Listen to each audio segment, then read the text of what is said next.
The very first episode of the Standard Age podcast explored a brick-and-mortar business within the independent watch and fine jewelry world. Today's guest is also in the world of watches, primarily focused on servicing those interested in collecting vintage timepieces. Eric Wind, owner of Wind Vintage, operates a website displaying many of his watches. However, I feel the sweet spot for Eric is his personal relationships with collectors. He's been in the watch game for a while now, namely having cut his teeth as a writer and contributor to Hodinkee. I sat down with Eric while in New York City this past June to discuss everything from writing speeches for Angelina Jolie to now selling watches that cost six figures. We talk about golf, as well as some cars, namely Porsche, and how they may just parallel the watch market and vice versa. It seems many of you are watch fans here, and this conversation really gets into the nitty-gritty of the process behind buying a vintage timepiece from one of the more reputable vintage watch dealers today. I'm your host, Wesley Smith, and you're listening to the Standard Age podcast.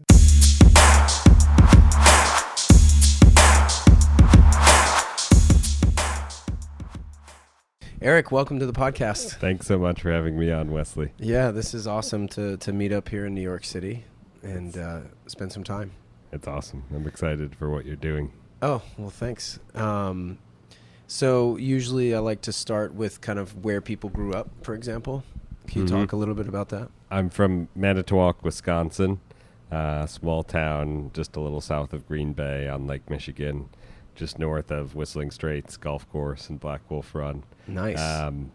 And Manitowoc is a little infamous because it's the scene of a popular Netflix documentary called Making a Murderer. Oh, right. That took place in my town. But it's a great town. I lived there my whole life until I went off to college and went to Georgetown in D.C. Did you go to the U.S. Open? I didn't make it to the U.S. Open at Erin Hills, but I went to the PGA Championship when I was in high school at Whistling Straits. Yeah, 2004. Awesome. Vijay Singh won. Oh, yeah. Oh, wow. Yeah. 2004. Yeah, it's a blast from the past for sure. Yeah. So what was childhood like? Do you have siblings? I have an older sister. She's still in Wisconsin? She's in California now. She's a realtor. And my parents are still in Manitowoc. Oh, cool. I grew up sort of quintessential small town America, very safe, very nice place, great schools, and really a lot of cheese, obviously. And I grew up, I worked at a golf course, so that I had really fond memories of the summer evenings, hitting balls and working the course and all that. What did you do there? Yeah, everything from washing the clubs of members. It was a small country club, or going and putting water in the jugs, the jugs at the various holes, and taking care of bee nests or other things that are around. It was a really array of odd jobs, wasp nests, etc. Oh, so wow. It was good. Yeah, the whole outdoor nature thing getting in the way of playing. We had a little pro shop, so a few clubs and golf balls and shirts for sale, etc., helping with all that. Sure. So a little retail action? Yeah, it was good. Oh, that's cool. Yeah. So what did your mom and dad do? My mom was a photographer, retired. She does some photos occasionally, but wedding photographer. So almost every Saturday she was off helping photograph a wedding somewhere, doing that. That was hard work, particularly in hot summer days. Oh, yeah. She also did professional photographs for our local hospital or other professionals. And then my father was an optometrist. He's also retired. And so he was checking my eyes every year growing up. And yeah, great man and great mom as well. So that's awesome. Yeah. So where did you go to undergrad? Went to Georgetown University in Washington, D.C. Sure. I studied international politics and really enjoyed it. Did you apply anywhere else, or did you always want to go to That DC? was my top choice. Yeah. I applied elsewhere, but I was really happy to go to Georgetown. Thrilled because DC is a great place to go to school. I had a lot of great internships and learned a lot. I think you get really broad exposure to things. So and it's diverse too. Yeah, great and it's city. Pretty concentrated as well. Yeah, it's great. What kind of internships were you doing? I worked for my representative from Wisconsin Nice. for about a year, from one summer through the school year. And then I also worked for a think tank briefly, a foreign policy think tank. And then I worked for the Department of Defense, which was very interesting. And I thought I kind of wanted to do that work, but I decided that it wasn't really for me, and I wanted to go into the private sector, Right. at least initially, right out of college. Sure. Now, you went to Oxford, right? Yeah, so I worked in D.C. for a consulting firm for a couple of years. Okay. We had a lot of interesting clients, including Angelina Jolie. I helped write a speech for her, op-eds, etc. Wow. Which was very interesting. We helped with different celebrities managing their sort of philanthropic endeavors, like Cher supports a school in Kenya, so we helped with that. So it's almost like a PR consultancy? It wasn't just PR. It was really like their charitable endeavors, making sure they're run effectively and properly, getting them all set up if they're just interested in something, to kind of managing it.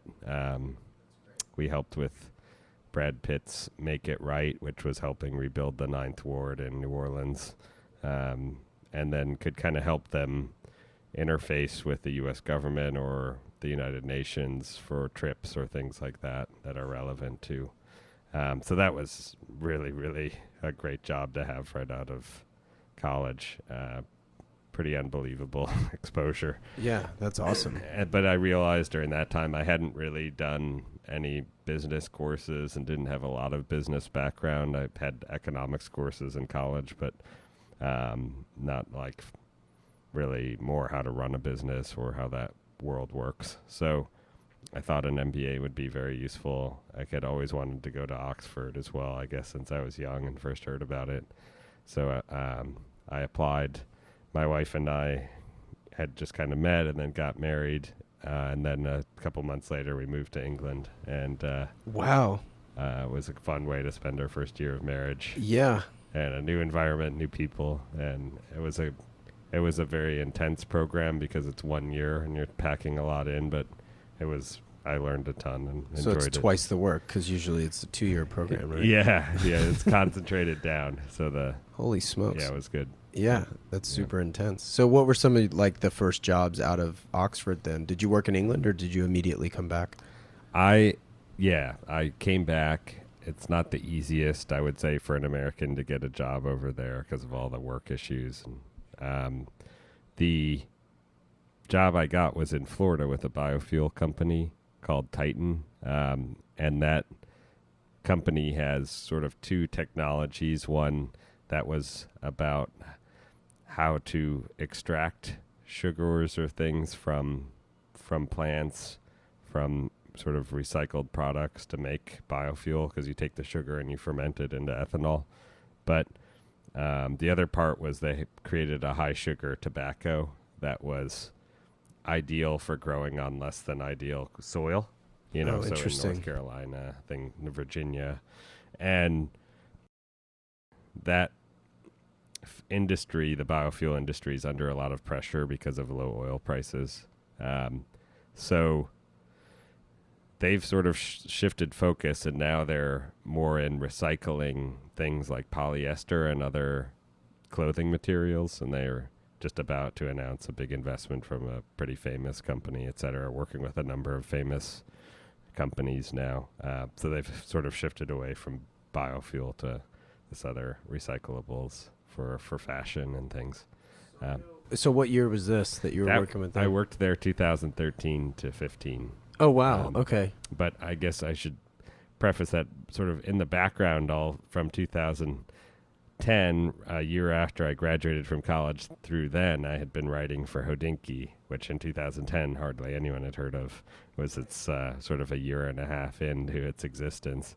And I had stumbled across it and really fell in love with vintage watches and began writing for them around the time Penn was going to start his graduate school in journalism at Columbia.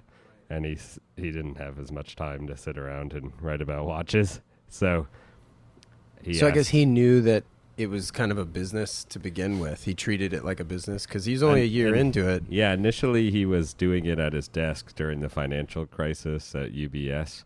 And it was a Tumblr at the very beginning, and then he created the blog, which was kind of like one interesting vintage watch per day that he saw some for sale somewhere, eBay or some small dealer. The watch market online looked a lot different 9 years ago and 10 years ago than today. It was a couple small websites that looked like they were designed in 1997, and like that was about it. And very little info available. But I was sort of sending him leads of interesting things I saw online on eBay, etc. And then he said, "Hey, would you want to write about this?" Oh, that's cool. So you were just sending him leads for watches that were for sale. Yeah, and I was like, "Hey, this is cool." So you weren't sending him articles that you wrote. No, he just asked you to start doing it. Yeah, he's like, "Would you want to write this up?" This was back in, I think, May 2010. And I said, sure. And then the rest was history. Had you ever written before?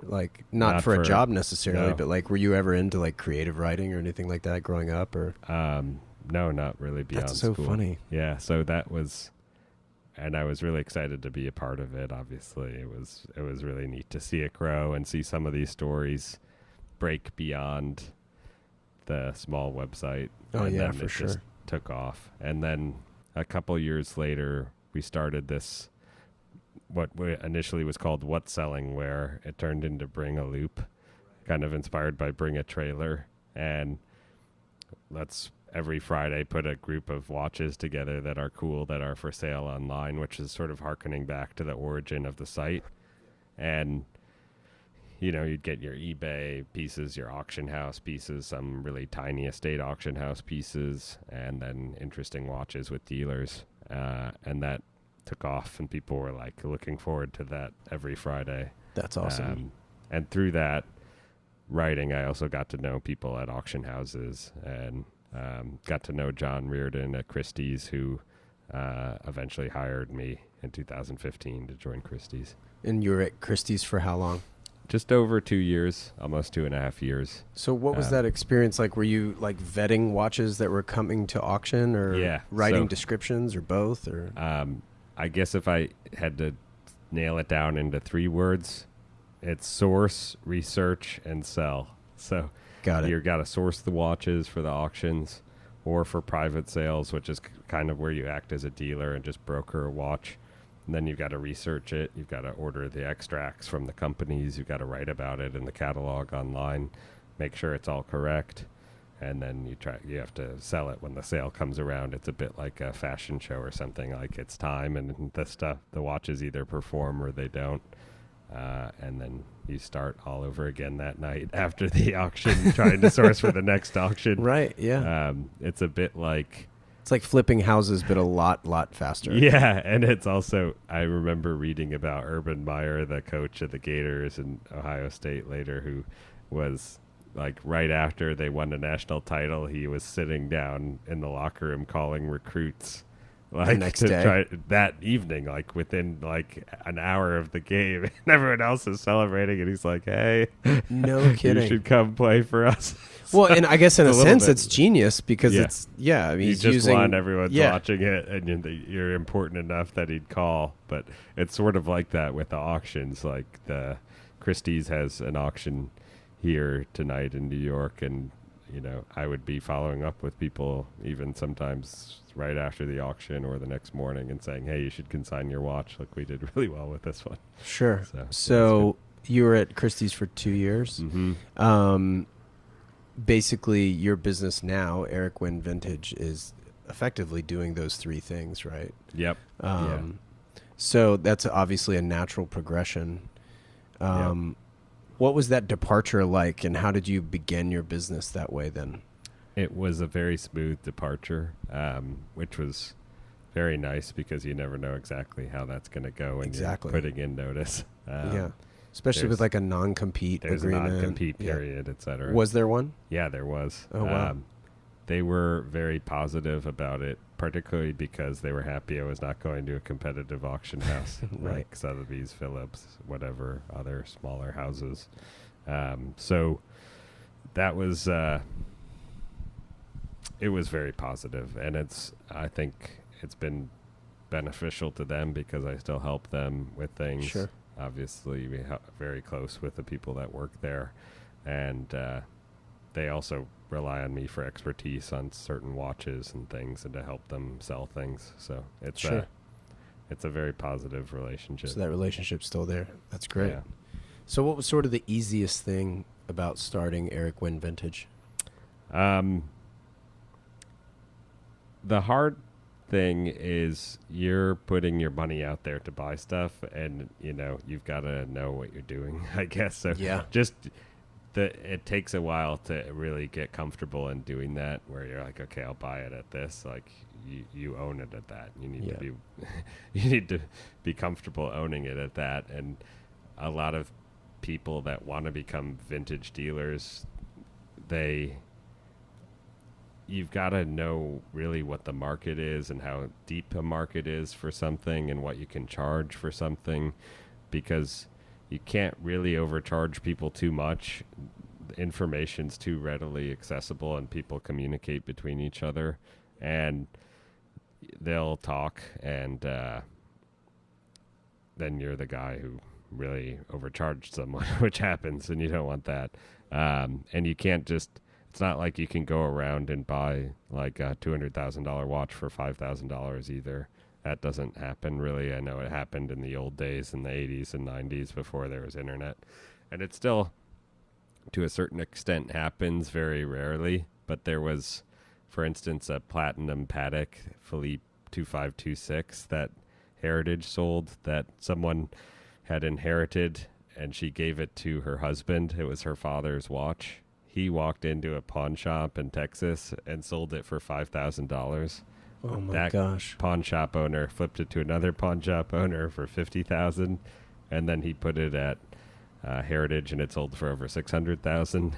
How long ago was that? That took place the watch sold last year. Oh my gosh. In 2018. That's insane. So that doesn't really happen. So it's not like it's not like you can just become a dealer and suddenly get rich. That's not how that works either. So you have to work hard. You have to know the market, know your customers.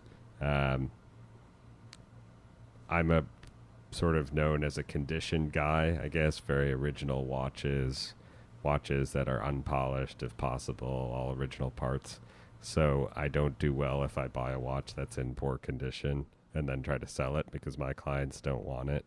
And I've bought a few watches because I thought they were cheap enough to sell or whatever, and it just ends up being a headache, and you have to dump it at auction, or you take a loss or something.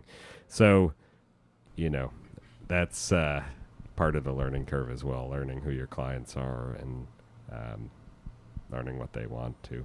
So is there anything that's kind of along the lines of easy for you? Like, what's the easy part?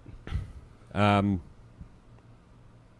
we covered the hard part? I guess the investment. The investment's like the big, the big swing. Like, thinking about what you're buying. But the easy part, I guess, is looking at the watches and evaluating condition, just because that's second nature, and I can look over a watch in a few seconds many times, at least see the exterior condition, and then have to look at the movement and things. But even that's somewhat of a learning curve, I would that takes anticipate. A lot of time. Also, there's a lot more sophisticated restoration today in terms of relooming watches, relooming hands. There's a lot more fake parts today, fake bezels, etc., that continually get better. So it's sort of an arms race between like the experts and those that are trying to fool the experts on some of these things. So you've got to kind of always stay ahead and be reading the forums and talking to people.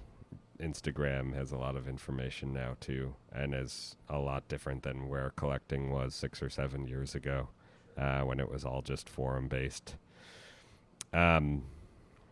So yeah, that's easy. And then certain watches seem to be pretty easy to sell for me, like vintage Speedmasters are something that I do a lot with and really like. And it's one of the best. Some of these watches, a lot of them are under 10,000, of course, and those are, if you get a really nice one, they go quickly. So watches like that, and Rolex Submariners I do a lot with as well, and they're still, really nice ones under 20,000 are pretty easy to sell. Oh, that's great. Yeah. But even still, like under 20 grand, it's nothing to sneeze at, exactly. price wise. No, exactly. So what's kind of like, so in retail, we often talk about like customer retention and like how you manage that, follow up and all that. What does like customer retention look like for you and kind of your job and your company? I'm very client focused, so it's about finding the right clients that want to work, with me and that are buying things. Of course, you get the one-off person who wants a vintage Speedmaster and then they're done with vintage watches or a vintage sub, and then you kind of never see them again, which is fine.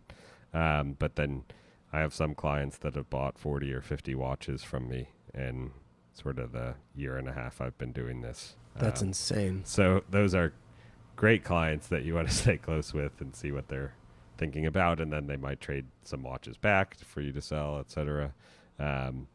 So you also need to be aware of not hurting them on price, because you could very well get the watch back to sell. Yeah, sure. I think a lot of people don't realize that many dealers, when you want to sell a watch, will just say, "Oh, I don't want it back," and people get shocked by that, even very good clients.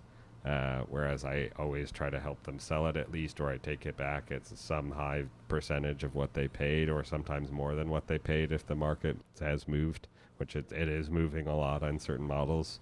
So that is a wake-up call for some people about who they're dealing with. When you've bought you purchased a $200,000 watch, and then you say, I don't really like it anymore, or would you buy this back? And they say no, and then at any price, no. Then what are you going to do with it? So it's, I find that surprising, but people do it. So when you're doing deals with clients and stuff, like what percentage of your time is spent like interfacing? Like, do you meet most of your clients face to face, or is it a lot of it done over the phone? Or I meet a lot of clients face to face at least once, so you can build a rapport with them. I'm up here in New York quite frequently, probably once a month on average, to meet people or see watches that I'm trying to buy, etc. So travel is a big part of the job, but I think the personal relationship's important. Also, I do try to talk to people on the phone rather than just text all the time. It's just my style. I prefer to talk to people. So I spend hours on the phone per day talking to different clients about watches. And I love talking about watches, fortunately. So that's a good collision. It would get old. Yeah. Yeah.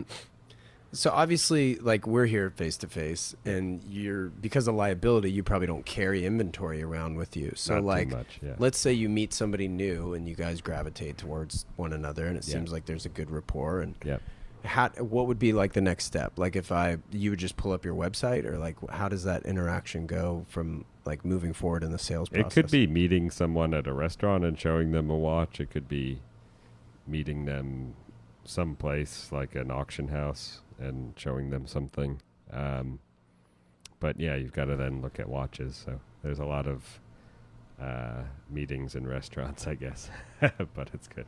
And once you have those relationships, like, I would imagine people start putting feelers out there, like, "Hey, Eric, can you find me X, Y, or Z?" Yeah, that's you always got to be looking toward the next thing. So, like, I know my top clients what they're looking for, and then you just try to go out and secure it, whether it's buying at auction or telling them about it and taking a commission and sort of evaluating it and buying it for them at auction, or going to a collector who has the watch and asking him if they would consider selling it and at what price. So yeah, and that's some of these things to find in good condition are very rare. So there have been watches I've been looking for years for clients, even from my Christie's days, and still keeping my eyes open because either the ones we've seen aren't the right condition or the right price or a number of things, but more condition based than anything. They would buy the watch if they saw it, what they wanted. When you're taking into consideration like trends, for example, Mm-hmm. like the 5711 Patek right now Yeah. is like impossible to get. Everybody wants one, of course. Yep. And then it becomes a function of like wanting what you can't have. Yes.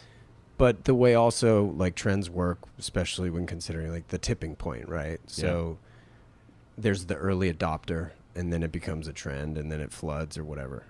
Yep. When you start spotting trends, is it I would imagine it's ahead of the curve. Like when you start receiving like when do you know something's about to become high demand? When you start getting a few requests from people about something. Hey, I'm thinking about this. And then you suddenly get a few other calls about that. What are some of those watches recently that have happened like that? Right now, vintage Speedmasters are extremely hot.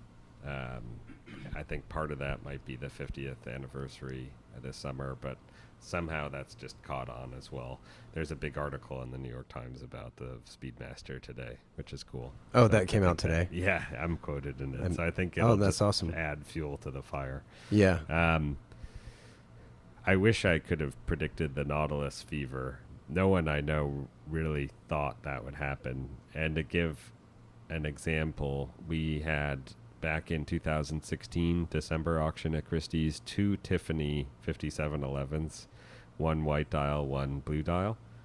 They both sold around 40,000 all in, and even on Chrono 24 there was one, I think double sealed, that sold for about 45,000, or that was listed for that price.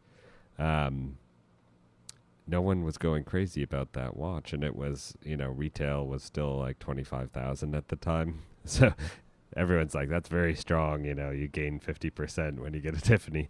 Well, one just sold this week at Sotheby's for 150,000. That was double sealed. So it's absolute madness with those. But the Nautilus fever wasn't there in 2016, even though it was the 40th anniversary of the watch. Right. It's just sort of popped up since.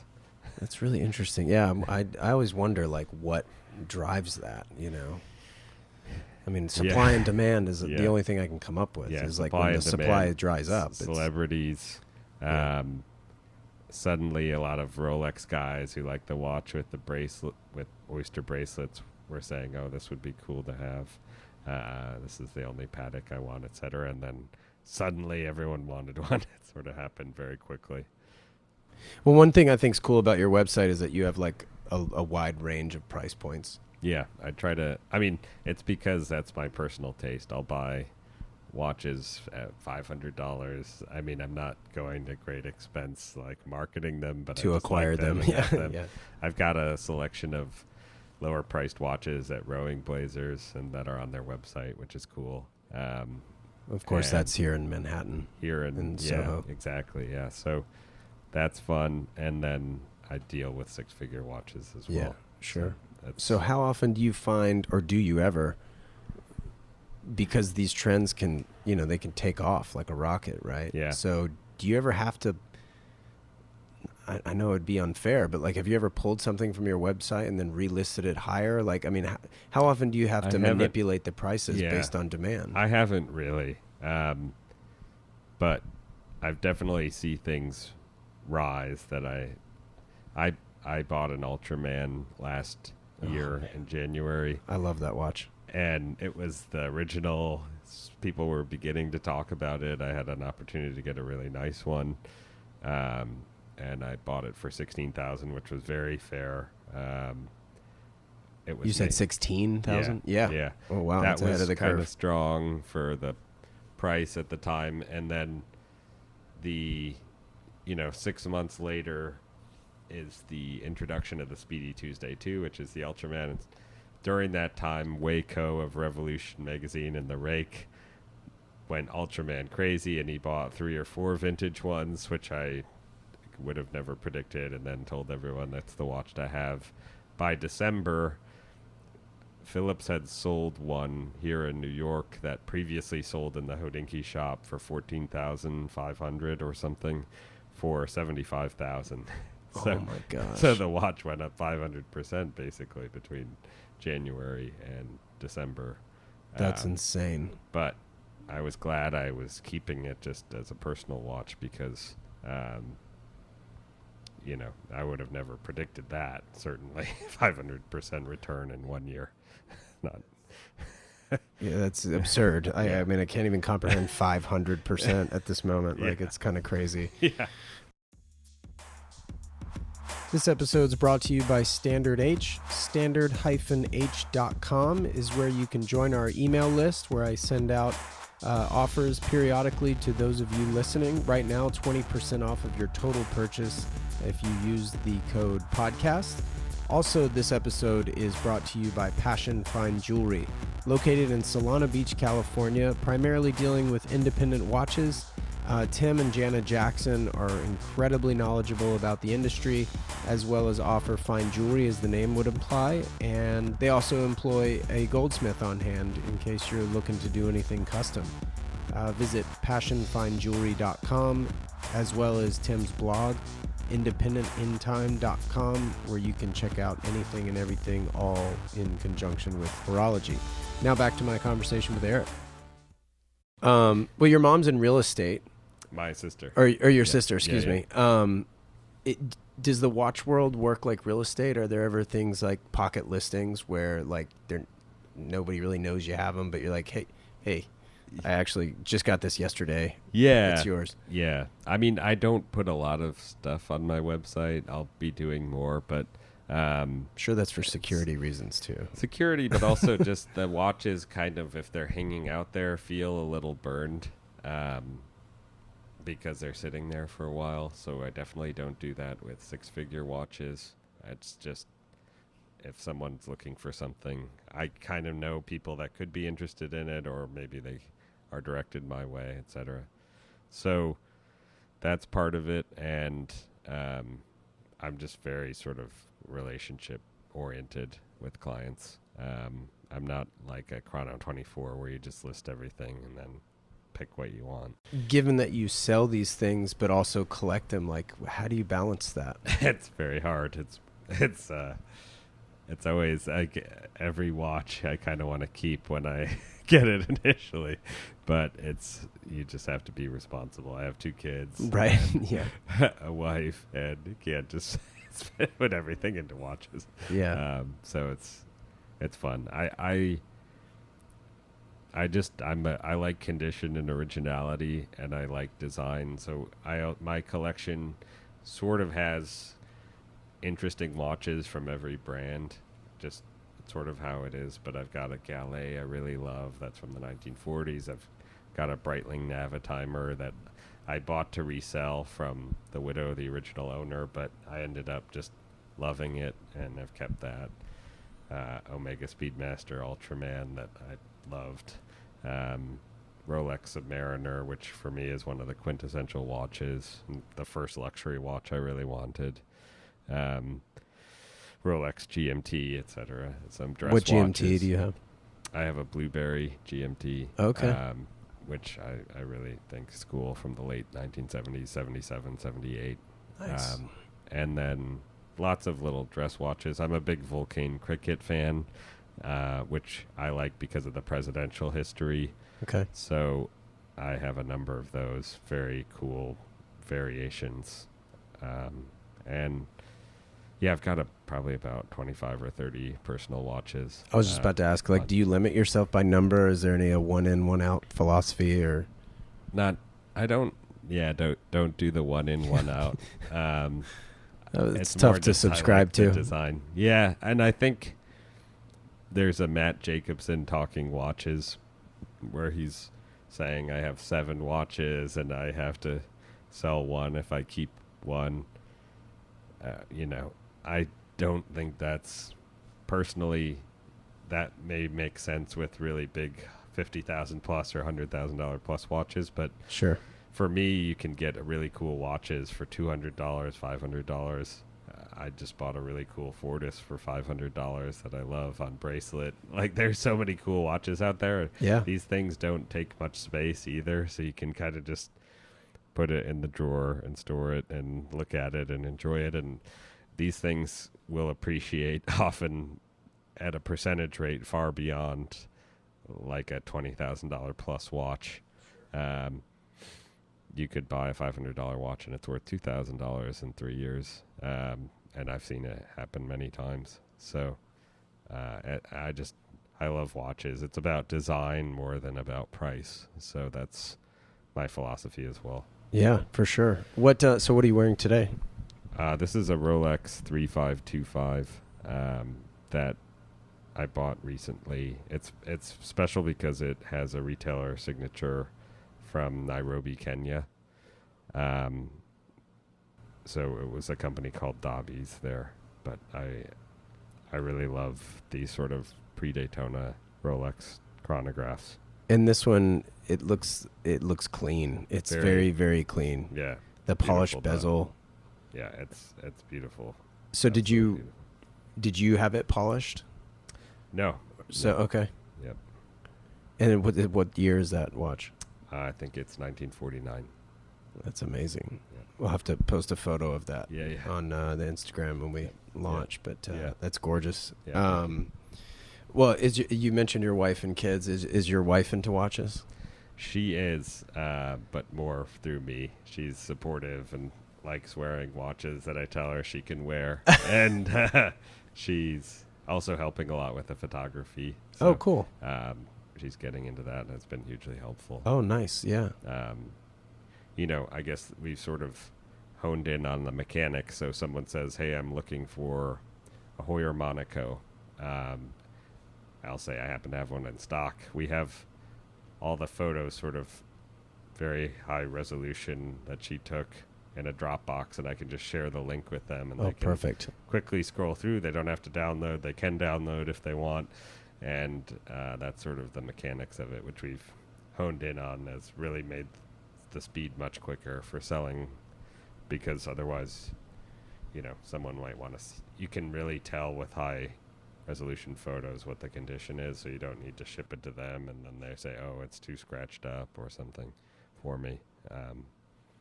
Well, that's great. Yeah. Well, you travel so much for work. How do you kind of balance being a father, for example, like with traveling so much and being away from your kids? I'm sure it's tough, right? It's tough. That's the toughest part of the job. It's actually less travel than with Christie's, so that's been positive. Oh, that is good, yeah. And with the addition of Dropbox, I guess. Yeah. That makes things a little easier, too. Yeah, it does. Early on, when I became a dealer, I was just trying to go meet as many people as I could, get relationships. That's meeting with clients, meeting with people where you can buy watches from, and so forth. But now the travel is sort of, a lot of the travel's around the auction seasons in Geneva and New York, and then just trying to go get watches if you need to get a watch, and going to meet clients if they need to see a watch, particularly something that's in the six-figure range. I'm not flying to sell a Datejust to someone. So, and I've had very good experience with FedEx. So just ship the watch to someone once they pay. And insured. No issues. Yeah. Exactly. So what's the farthest you've ever traveled for a watch? I've traveled overseas to go look at watches. Europe. I haven't had to go to Asia to get a watch, but I did go to Bali for a big collector gathering in December. Yeah, I was going to say, I remember those photos. That was 6 months ago? Yeah, in December. God, that seems like so much more recent for some reason. This year is flying by. It is. Yeah, so that was really fantastic experience. There were about 50 collectors there from around the world and a few dealers. So it was a lot of fun. Did you get to enjoy Bali much, or was it mostly meetings? We did. Yeah, they built in nice activities for us, so it was neat. Was that sanctioned by somebody specifically, or is it? There's a group called the Vintage Rolex Asylum there in Indonesia that is about 30 guys, and they hosted this for 5 years in a row, and it kind of grew each year with more people coming in from overseas. So they organized it. It was a ton of work, and they did a great job. That's awesome. They had really 3 full days of activities. Yeah. And great dinners. Everything was fun. Just sitting, talking about watches with people. That's cool. And looking at watches that people brought. So do you have like a favorite city to go to, be it vacation or otherwise? I've really loved New York City. So well, that's good because you're here all the time. Yeah, I love it's a good New thing York. You like coming here. Yeah, and LA as well. So those are 2 favorite spots to visit. Yeah. Really good clients in both. Any tips for New York, for people to come to New York? Anything like must-dos that you would recommend? The Restaurant problem is or whatever? I don't. Yeah, I like Saxon and Prole a lot, which is a restaurant that's the head chef is a client and friend of mine, Brad Farmery, who's been on Talking Watches. So that's a great spot. Otherwise, I end up eating at a place called Brasserie Ruhlman a lot, which is right by Christie's. I started eating there when I was at Christie's with clients and things, and they have a great chicken paillard, which is sort of a flattened out chicken kind of salad. It's one of my favorite lunches here. And then my favorite breakfast place is the St. Regis Hotel. Yeah, so that's good. Where do you like to vacation? Do you We- take vacations? Not as many as we probably should, but we end up going to Wisconsin and Missouri, where my wife's from and her family, to spend time with family there, and then other little trips. I mean, sometimes we make work trips into family trips, so all going out to Southern California together, Newport Beach, LA, etc. Some, coming up here to New York together sometimes. So we try to do things together if we can. Well, you are a big golf fanatic. Yes. Yep. What got you into golf in the first place? Obviously, you said you worked at a golf course, like in high school and stuff, but... My parents tried to get me into it when I was really young, and I didn't like it. I didn't find it exciting enough. I was more into basketball, football, things like that. It wasn't high impact for Yes, you. yeah. So then I began to get interested again in like middle school range and what we called junior high school in Wisconsin. And then I just began playing a lot and joined the golf team in junior high and then in high school. So Oh, cool. So you really played for getting your high crazy. school team? I did, yeah. Nice. And I became a Scotty Cameron fanatic, which we talked about around the time I was 15. I bought my first Scotty Cameron, and inspired by David Duval. Of course, those Tiger years also really got me into it. Tiger winning the Masters in 1997, I think, was the first golf tournament I watched. And Tiger's first professional golf tournament was the Greater Milwaukee Open, which was not far from me in 1996. So I vividly remember opening the newspaper and seeing him at his press conference there announcing he was becoming pro. Did you go to the tournament? I didn't go to that tournament, no, but I've been to the Greater Milwaukee Open. And he I think, inspired a lot of people my age to get into golf, for sure. Oh, 100%, especially with like the athleticism aspect of it. Exciting. And working out and lifting weights and his changing the game. His performance in 1997 was so dominant. He was won by, I think, 12 12 strokes. Yeah. 17 under. Yeah. The next best was 5 under, and there was hardly anyone else under par. Yeah. So it was and he's so unlike young at the anything. time, too. Yeah, Like, it was just crazy. Yeah. So you have a few of those putters, I guess, right? Because Scotty I have a Cameron few. is highly collectible, to say Yeah. the least. I have What a else do few. you have? I've got an inspired by Brad Faxon. I love Brad Faxon. So you're into like the pro models. I like that, and I've got a 009 that I bought last year to kind of my first Circle T putter. So I was very excited about that. That's my favorite head. Yeah, It's the and, 009. I love Jordan Spieth, so I like that sort of connection as well. What is yours carbon?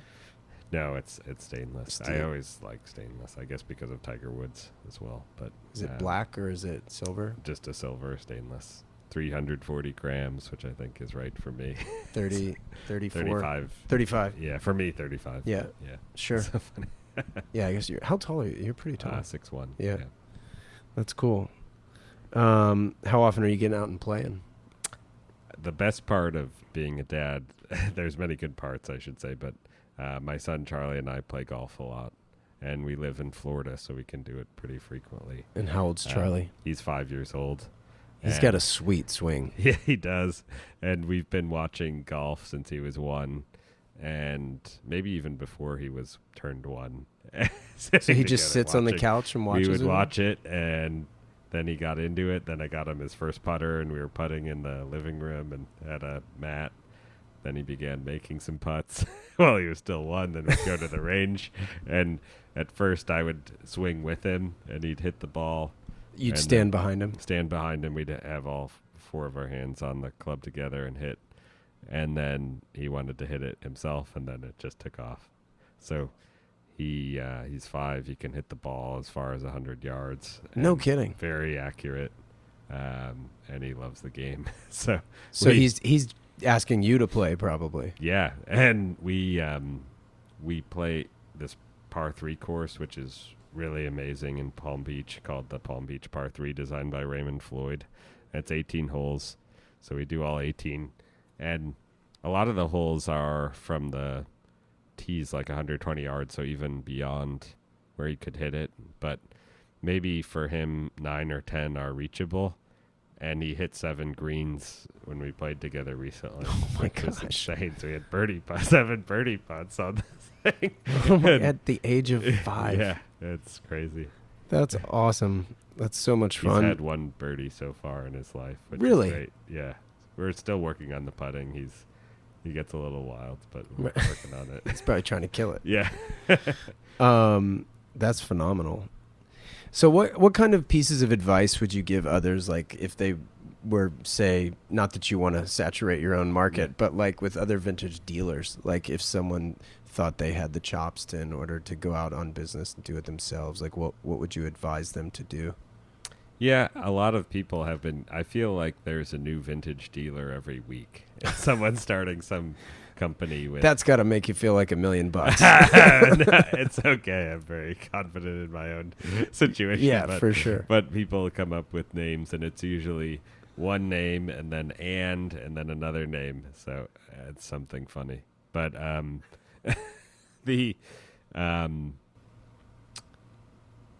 I guess I would tell people that there's really a code of ethics about how you should act, both as a dealer and also when you're selling to other people. And a lot of people come in and they just sort of violate all kinds of things. They agree to buy a watch from another dealer and then they back out, or they do all kinds of crazy things. So is that like kind of the one pet peeve, is that backing out of a transaction? That's a big deal. And then you're not being transparent with your customers, and they're buying really bad watches at very high prices. Yeah, I'd imagine that takes place. People come in and just think like, I'm going to just sell this as high as possible rather than selling it at a responsible price. And then, of course, when the customer wants to sell it, they don't buy it back or don't help them sell it, etc. Man, that's such a bummer. Yeah. What is some of maybe some good value for your money that collectors like could expand their collection into these days, where maybe it is ahead of the curve? Or is it just the philosophy of just buy what you like? Buy what you like, for sure. There's guys I know that are really time-only focused, that want dress watches, and they wear a suit every day and tie. And there's guys that just want watches on bracelets, sport watches. As a general category, I feel vintage dive watches are undervalued from some of these lesser-known brands. Everyone's so chronograph-focused these days that there are so many amazing dive watches out there, from sort of more unknown brands to even brands like Omega, where their dive watches seem sort of undervalued if they're really nice, with all the Speedmaster mania. So that's a general category. Vintage time-only watches, like from Omega and others, also seem very undervalued if they're really nice. Rolex as well. They have a whole line of precision watches, some in steel, some in gold, that for the quality, they can be purchased maybe as low as $4,000. They're amazing watches and extremely high quality and rare. Some of these references, you'll only see a few basically on the internet, so probably maybe 20 made or something by Rolex. And obviously everyone's focused on subs, GMTs, Daytonas, that they don't really appreciate how nice these other watches are. So I do think there's a lot of room for people to find things that are undervalued. There's an auction house here in New York called Fortuna that I just was in one of their auctions yesterday, and they had an incredible group of very special, undervalued, rare watches, to some starting at $200. Wow. And, you know, these are great things. You just have to be able to kind of look at them and hold them and appreciate them. They had a Certina diver that was on a Gay Frere bracelet, which are really expensive, very nice bracelets. And I think it sold for under $1,500. Extremely beautiful dial, sort of Art Deco numbers. To me, that quality of that watch should be 5,000 plus. But, you know, people aren't focused on it. So how does one get in knowing like where to go? Like, so for Fortuna, right? They had the auction yesterday. Yep. Me, myself, had no clue. Yeah. So how do I find out about those auctions? How do I enter those auctions? Are they all online, or are they in person sometimes? No, that was only? in person. Do they do online in addition, Yeah, though? you could bid online. So it's both? Yeah. Okay. Yeah, exactly. Is that how all auctions work typically? Is there both? Unless it's some small auction house in the middle of nowhere, they might not have an online, but there are new platforms like Invaluable, Live Auctioneers, Bid Square, that all these little auction houses can use to make sure their catalogs are broadcast to the whole world, which is both a blessing and a curse in some sense, because even like a little auction house, you can find... I was bidding in a tiny auction house here in New York that had a vintage Speedmaster from the widow of the original owner. Well, it turned out it was a 2998-1 with a tropical dial, but it was on Live Auctioneers. So then everyone saw it, and the bidding started at 70,000 and went from there. So that's the blessing and the curse. It's a blessing to them, because otherwise that watch, if no one knew about it, it could have been $3,000 or $5,000. I was talking to someone that back in 2011 at a small auction house, maybe in Arkansas, that wasn't really online, bought a tropical registered 6262 Daytona for 11,000 hammer that's easily worth maybe close to six figures, and you know, he did very well, but it was just because he happened to know the auction house, and then he told them, if you ever get watches, let me know. And then they got this watch and told him, and it was not online. Oh, man. Someone else saw it as well, and then, but it didn't clearly have the pockets to go far enough. Right, right. Would you just recommend Googling auction houses or watch auctions and then sign up? Is there like a newsletter that each house sends out to say, hey, look, like this is coming up? Or? And I will caution it by saying it's the Wild West as well, because you need to really evaluate condition reports if they do have condition reports. And even then, many times they're incorrect. So it's like going onto eBay as well. I wrote a sort of guide about buying on eBay, but that can only get you so far. That guide's on Hodinkee. But you have to know what you're looking at. You can't just trust them completely, which is where like a dealer comes in like myself, and hopefully will buy the right pieces and then sell them at an appropriate markup, but have really done the vetting and stand behind the watch. The auction houses don't really stand behind the watch. You buy it and it's yours. And the condition reports are just an opinion. It's stated as such. And, you know, opinions can be wrong.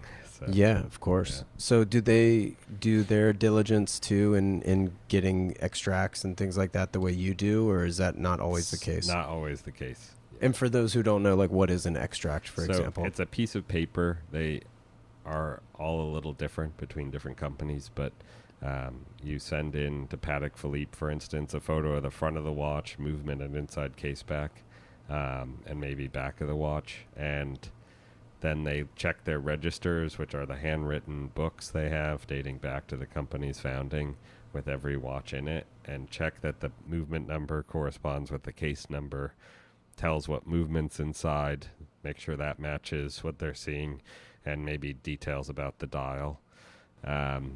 And so it's more or less a certificate of authenticity, or except not quite. They don't call it that specifically because they haven't inspected it. It's just photos. So it's an fair. extract about those numbers.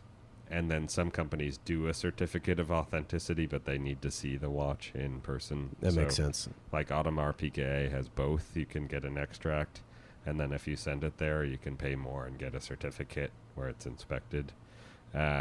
And then a Vacheron does a similar thing with certificates and extracts. Patek just does extract from the archives. Omega does an extract from the archives, and sort of the big crazy thing about this hobby is that Rolex does neither. Yeah, they don't do it, right? So, and what are those fees like? Like, what are you looking at? I think Patek is about $150. Oh, okay. And Longines had been free for many years. Now there's a small fee. I can't remember what it is. Maybe 50, just because people were taking advantage of it. So yeah, it's usually up to $200 per piece of paper, but it's important, I think, to prove that everything's original. And then if you can't get one of those for your watch, then it's worth a lot less for certain brands. You also get into crazy things like the Omega records. Some of them were damaged by water, so there's a range of numbers for 2998s, which is the second reference of Speedmaster where they don't really have records because they Alpha hands? Yeah, alpha hands, yep. So those you cannot often get extracts for because of the water damaged records. Yeah, immediately when you said that Patek has like their handwritten ones, immediately I was like, those better be in a fireproof safe. Exactly. And if it's waterproof, obviously great.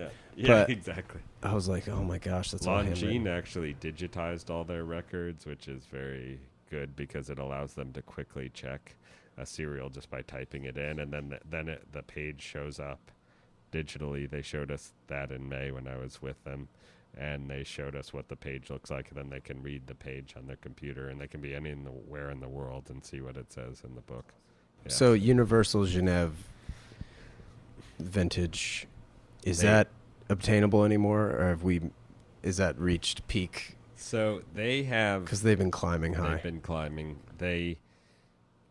Everyone's focused on the 1960s sport models like the Eric Clapton tri-compacts and the Nina Rint compacts and those models, but there are so many great tri-compacts models from the 40s, early 50s. There are so many great time-only models that you can get as low as $200 or $300 on eBay. Oh, really?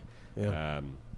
But it doesn't have a name or a nickname, and it's not a chronograph, so people aren't looking at it. There's a very rare dive watch called the Pole Router Sub, which Fortuna just sold for well under $10,000. That's very special. And the Pole Router is a really great watch, supposedly designed by Genta when he was 23 years old. Oh, wow. Great watch that a lot more people are sort of focusing on. So those watches used to be $200 or $300 on eBay. Some of them are as high as $2,000 or $3,000 now, or a bit more. But that's still like much more accessible than many other watches. And Gerald Genta, obviously, being the Nautilus and the Royal Oak designer. One of the most important watch designers of the 20th century. Yeah, and at 23, that's pretty remarkable. Yes, so that's it insane. Was.